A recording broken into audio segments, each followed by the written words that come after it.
Welcome to my channel, baby. Sip sensibility. Welcome to my channel, baby. Sip sensibility. Hey, this is Sensibility Speaks. Thanks for stopping by, and don't forget to like, share, and subscribe.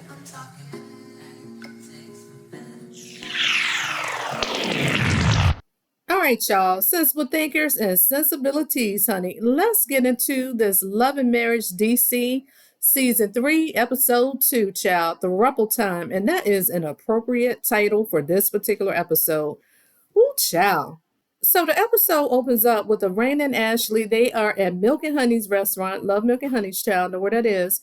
But anywho, so they have a little sit down and a little powwow to talk about Miss Joy, child, talking about Throuple. When it comes to friendships and when it comes to relationships, sometimes two's company and three is a damn crowd. Sometimes you can have friend circles, especially when it comes to women. You can have a large friend group and you can have little subsets of little friendships within a group who are a little closer. But child, it can just get touchy. I can't do a bunch of women, but that's just me. But it seems like Miss Ashley has Joy in her crosshairs. Now, to Arena's point, I do feel like it is a little tinge of jealousy. I'm just saying, I like Ashley, I do. But I do feel like it's a little tinge of jealousy when it comes to the friendship, because sometimes people just don't mix. And for some reason, her and Joy, their personalities don't mix. Now, had they met under different circumstances, not on the show, since it's three couples, right? Everybody's vying for attention to be the top couple. But let me just keep it a buck. I think Ashley wants to be that top dog, especially now that Monique and Chris are long gone. They were gone last season, child. And even in the imagery, in the aesthetics of how they advertise the show, they have Ashley and DJ Quick, they have them in the center, okay? And then they have Arena and Jamie and Clifton and Joy on the other side, right? So it's pretty interesting. They're kind of like the centerpiece, okay? So with this particular friend group, and see, even outside the show, because I follow them on social media. I don't see everything they do, but I do follow them to see, I guess, enough. But I do know that Arena and Jamie, that particular couple, just by things that they've posted, that they hang out with Clifton and Joy. They have a relationship outside of the show, a genuine friendship. So it seems on the surface, right, to the viewers or whoever follows their social media, right? In last episode, it was interesting when Clifton had a sit down with Quick, just trying to get to the crux of why are the ladies beefing. So let's kind of rewind. They're beefing because Joy and Clifton are married. They got secretly married. So Joy confided in Arena and Ashley. Ashley said it on national TV, and she told her close girlfriend in real life that has aired on the show. She told her, but some type of way it came out that they're married. So anyway, I believe Ashley let the cat out the bag because it was good TV, even though she betrayed Joy's trust. Because at that time, they were just friends of the show. Okay, now they are the third couple on the show. But anyway, I think they're jockeying for position. And I do think it's some jealousy in the throuple friendship. And not just because Ashley is jealous of Joy and Arena's friendship. She's trying to solidify her and her husband, Quick, being the it couple or the centerpiece of the show. That's just my opinion, okay? But anyway, so they reflect on the Christmas Eve party, how Joy and Ashley, honey, they went at it. They were at each other's throat. And some people say Ashley's a bully. Now, she is a kind of sizable woman, right? She's a beautiful woman, but she's a little larger in stature. And see, and sometimes people can use their size to intimidate. And I'm not saying that she does that consciously. It is what it is. But Joy was time enough for her, okay? Because she's just like, child, you told my business. You don't see it for me. I don't see it for you. But to Ashley's point, she said that Joy came up in the house and didn't even speak to her. Now, I don't know how true that is, but she said that she didn't acknowledge her, right? And I think she was shocked that she even came to the party, seeing as though last season they weren't seeing eye to eye. So anyway, she feels a way toward Arena because she feels like Arena ran to Joy's defense, right? But to Arena's point, she said, Joy is who I saw first. So had I seen you first, I would have came and calmed you down and asked you what's wrong. I think Ashley is kind of splitting hairs, but she feels a way about their friendship, child. And she feels like, I don't care for her. You choose a size. It is what it is. I don't like her, right? But Arena says in a confessional that she does acknowledge that Clifton, his last name is Petty, and he may have said pettily that there's some jealousy on their part, or specifically Ashley's part, toward Joy or whatever. So anyway, in conclusion, she made the suggestion that maybe Joy and her get together, have a little sit down, a little powwow. So anyway, it ended on a good note. But Ashley kept it a buck. She said, I never had to question somebody's friendship, and I'm going to proceed with caution. All right. So the scene cuts over to the gym, and it looks like Miss Winter and Joy are working out. So they're establishing their friendship. So they kind of talk about what's going on. And Winter says, look, I tried to warn you about these people, child, about these ladies. So as the ladies are finishing up working out, they have a conversation, right? Just reflecting on everything that's been going on. And so Winter wants to know, how did we get here? How did we get to this place, this tension between you and Ashley? And so she talks about how she shared, as I said before, that she was married. She told Ashley, and Ashley went on to tell her best friend, so I was right, Alicia, okay? And then the cat got let out of the bag. That's how the tension started, partially how it started. So she said when she went to the Christmas Eve party, she came in peace. She just wanted to kind of, sweep everything under the rug and for them to proceed forward. But she said things kind of got out of hand. One thing led to another. So an argument ensued. Because here's the thing. When somebody don't like you, they have little to zero grace for you. And Ashley is not feeling her because, again, I feel like it's an underlying jealousy about the positioning and friendships in the group and the positioning on who's who in the pecking order of the show. Let me just keep it real, okay? And so she said, and if it wasn't for us, you wouldn't even be on this show. I said, skirt, wait a minute. Now, I think Carlos King will have something to do with that, as her and Clifton said before last episode, which is true, with his messy ass, right? It's up to him and Kingdom Reign Production who's going to be on the show, right? And yeah, I'm just like, girl, you ain't got that type of pull, because it was Monique and Chris Samuels who were the centerpiece or the focal couple initially. So I don't even know what that was about. So anyway, she said, child, she told me to get the hell out of her house. You can go. She said, you ain't got to tell me but once, and you damn sure ain't got to tell me twice. She said, I took my candy cane and left. She said, I ain't even get a sip of liquor, a little piece of food or nothing. I had to get the heck up out there, right? And so Winter says, well, I'm glad I'm not the only one who's a part of the Kicked Out Club, because you remember on the first season, when I believe Ashley had some type of 360 photo booth type of deal, I think where she was launching her book or whatever, or she was doing a promotion marketing for a book. She kicked Winter out of that little thing, child. Whew, yeah, Ashley will kick you out, hon. So anyway, I'm glad to see that these two ladies are bonding. Yeah, that's a good thing. But Winter does chime in, and she says it's not healthy to wonder where you are in friendship with a person. You know how some people are wishy-washy, they're hot and cold. Child, it's almost like they got damn borderline personality disorder. I'm not saying that about Ashley at all, but they're just moody as hell, okay? One minute you're good, one minute you're not. Anybody got time to be walking on eggshells around nobody, be it a man or a woman, child, okay? So anywho, there's that. All right, so moving right along. So the scene cuts over to Ashley's house. She's talking to her assistant, and her assistant is showing her social media posts where little Jamie kind of went in on Quick, her husband.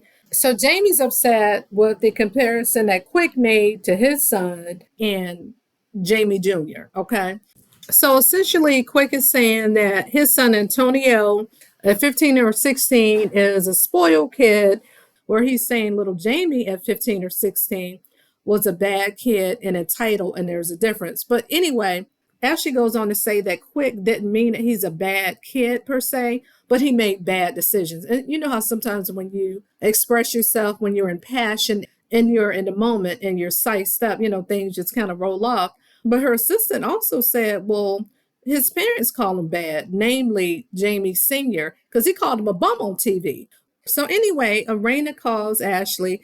They have a conversation. So she invites Ashley and Quick over so they can kind of talk about what transpired. It's been a lot of tension of them talking about what happened on social media. But Chad, before I get to that, let me get to the good part about the damn throuple, okay? Because this is really the crux of this damn review, okay?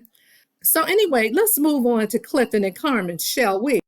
See, I call bullshiggity right off the break. So remember Carmen, Joy, and Clifton, they were on that DC's episode of Ready to Love.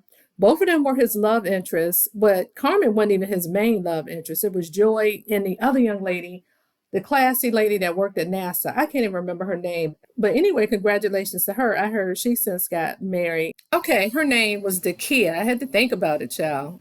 So anywho, Carmen had interest in him, but he just wasn't feeling her like that. So we know that Joy was in Mexico with her singing gig. She was already booked and busy out there. And I've seen on social media how Clifton used to go out there to visit her, right? For those of you who follow Ready to Love, okay? I don't know. Carmen seems sneaky to me because why does she have to accompany you to gigs and to press tours and things like that in Joy's absence? You don't need no goddamn chaperone. You a grown ass man. I don't know. Just don't sit right with me. And and I don't know if she's single, she's dating, or what her story is, but I know she played a vixen, and some of the ladies didn't care for her because she wasn't a girl's girl. She was sneaky. She's real sneaky, right? She was one of them curved balls that Tommy throws in. She wasn't a part of the initial 10. You know how, like, in the very beginning, they had a socials and a mixers, and they introduced all of the available singles, and then 2, 3 episodes later, they throw a curveball in with an extra guy and an extra girl. She was one of them. But anywho, no, child, she don't need to be accompanying you to shit. And then she in a bathing suit and all this, y'all taking pictures. She posting pictures on social media, child. No, I don't know if they're trying to hype this up for a storyline, calling themselves a throuple, okay? And her touching on his beard and all this and all this. Ooh, you smell good. Ooh, the ladies gonna love this. To include you, goddamn. To include you, child. Joy, you better watch it, girl. She ain't to be trusted. Honey, she's better than me, because ain't no way in hell I would have some woman all sashaying her ass around, be it a BBL or a flat ass, all around me and my husband hanging around, especially they hanging out when I'm not there. And so we know that he has a beard oil. And according to Joy, she did all of the legwork. She did the marketing and stuff like that. She came up with the logo and she started the whole trademark and copyright thing. And I guess it wasn't done in a timely manner.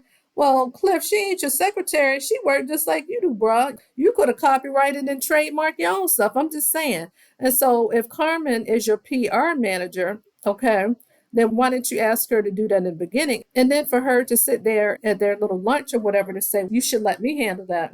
Child. Joy, if you know better, pretty girl, you better get him to let her go. Y'all can remain friends, but y'all need to have some boundaries, honey. Unless y'all mixing and mingling in ways we don't know about, which I don't think y'all are, but I'm just saying. But I don't know. They could be hyping this shit up just for a storyline and something to talk about and to get baby girl on TV. But no, honey, she wouldn't be wiggling her ass and tits all around my man. No, ma'am, she wouldn't do it. Y'all drop down in the comments and y'all tell me what y'all think. But anywho. Now, and I know this ain't number production, and I know they're just trying to be messy. So Carmen and Clifton reminisce about their first date at a piece of joint and how they show footage about him feeding her pizza and all this, child. But I do remember that Carmen respected Joy on Ready to Love because, see, she tried all the other girls. She tried to get in everybody's little relationship, child, and she tried to get next to the men's. Because remember that guy she got with, I can't remember his name. Okay, so his name is Donovan, child. I had to go look it up. But honey, but they broke up. They were dating for a minute, and he was a curveball too, or whatever. To get to the point, she was in everybody's little situationship, but she showed deference to Joy because she knew that she and Cliff had a strong bond, and she knew she couldn't get in between that. So I'm just saying that maybe he may find her attractive, and maybe she's not his cup of tea. But you still better watch your ass. Child, no. Y'all drop in the comments and y'all tell me what y'all think. Two's company, three's a crowd. I don't care what y'all say. Yeah, no, he ain't attracted to her like that, but he's still a man, child. He'll still hit it. So let me go back to it. So they made a toast to business, love, and sex. And then she jokingly says, and we are a throuple, are we not? I'm like, child. Anywho, stop playing in our face. Let's continue. Well, my. So I did find out a bit of information after I recorded this video. And so I'm going to do another video on that because I think Carmen might feel a way about how she's being portrayed in this throuple situation. But I'll wait for the next video, child. And I heard she got a man. How about that? So anyway, moving right along. So Winter is in the studio with Black. So baby girl has a beautiful voice. He wrote a song for her about love, and her sister enters the chat. So she enters the studio. She's the middle sister, and she comes in, they hug, they embrace. And so they talk about Winter's relationship with Yusha, okay? And so the sister asks, well, how's it going? And she said things are going fine, that Yusha told her that he loved her after their skating ring date. And she says that she's glad that he feels the same as she does. And Winter says her sister is known for giving sound advice.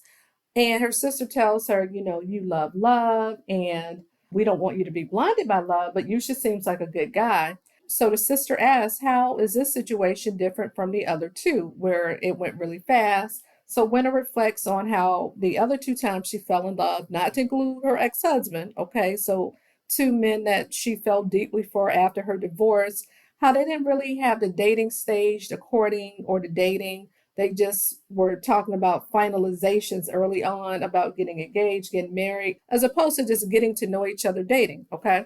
And so she says, even though she loves you, she can't say for certain that he's the one. She wants to take the time to get to know him. So that's good that she's protecting her heart, even though she loves him, so she says. But she wants to take it slow because the next time will be the last time. And she's a little shook based on her last love relationship. Remember, she was with that older guy. Okay, so fast forward, the Silvas, they are at Arena and Jamie's house. Little Jamie's there. I kind of spoke to this a little bit earlier. So they're having a conversation about what was said on social media. And as I said before, Quick, he's standing 10 tones down on what he said. He's like, look, man, if you had an issue with what I said on TV, I love how they're breaking the fourth wall. You should have told me as a man. You're a grown man. Big Jamie, he does say, even before Quick gets to talking, look, I told him straight up to chill out. And little Jamie said, I'm grown. I can do what the hell I want to do. But you know, the younger generation, they like to take everything to social media. And why in the hell they do that, I don't know. But it's a generational thing. I can't relate to it, but it is what it is. They do what they do. But little Jamie says that he views Ashley and Quick as like an uncle because he's his mentor. So they talk it out. And little Jamie's like, look, you ain't gonna keep cussing at me. But Quick is very impassioned and being very precise and animated. It is what it is. He said what he said. So they kind of hug it out and they move forward and they let it go. So I'm glad they were able to get past this tension and what transpired about the whole calling him bad. Who's bad, child? All right, so let's move right along to where all the guys, they get together. So Quick sent out a group text to all the guys, and Ashley asked him, is Clifton gonna be there? He was like, well, he responded, yes, he's coming too. Ooh, she feels some type of way. She don't even want her husband, child, hanging out with Quick. So it seems like over the panorama, Quick took an interest into wrestling. He said it's a $1 billion industry. What is it? CW3, C3W, whatever it's called. So the guys, they all meet up as they flex their testosterone, honey. So they're actually doing real life wrestling. So the wrestlers are real. They're doing real life tricks and back slamming. Child, ooh, my neck and my back hurt just looking at it every time they fall on their back.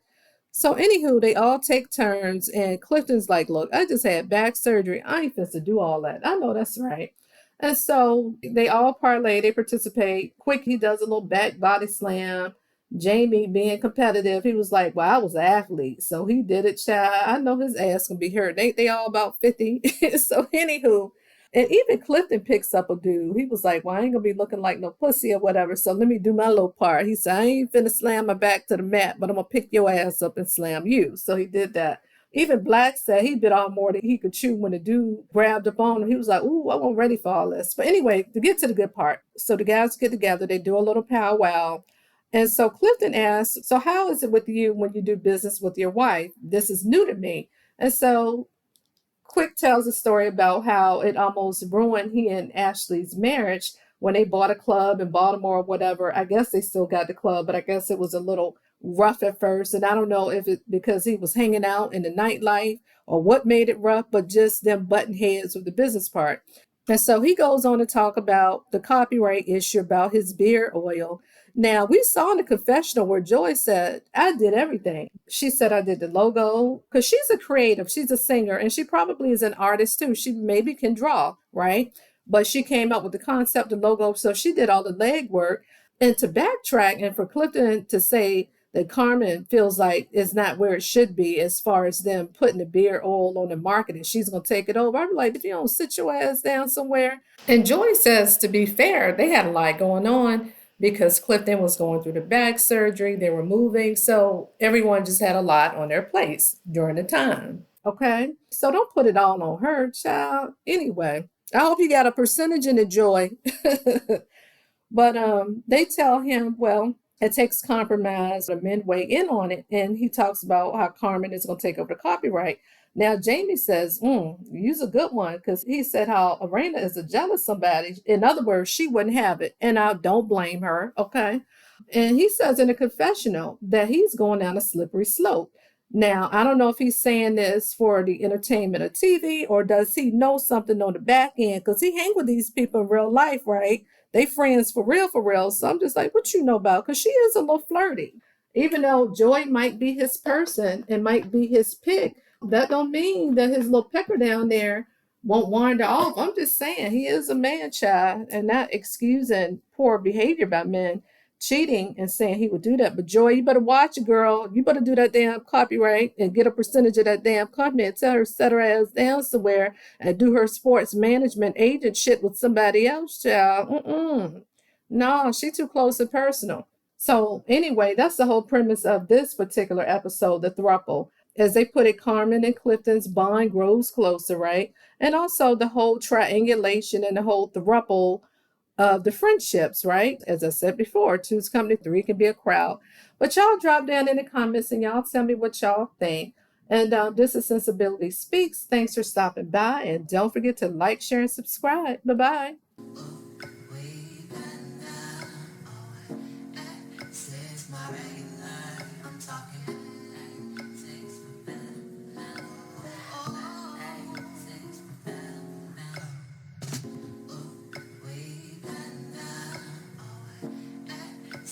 My regular, I'm talking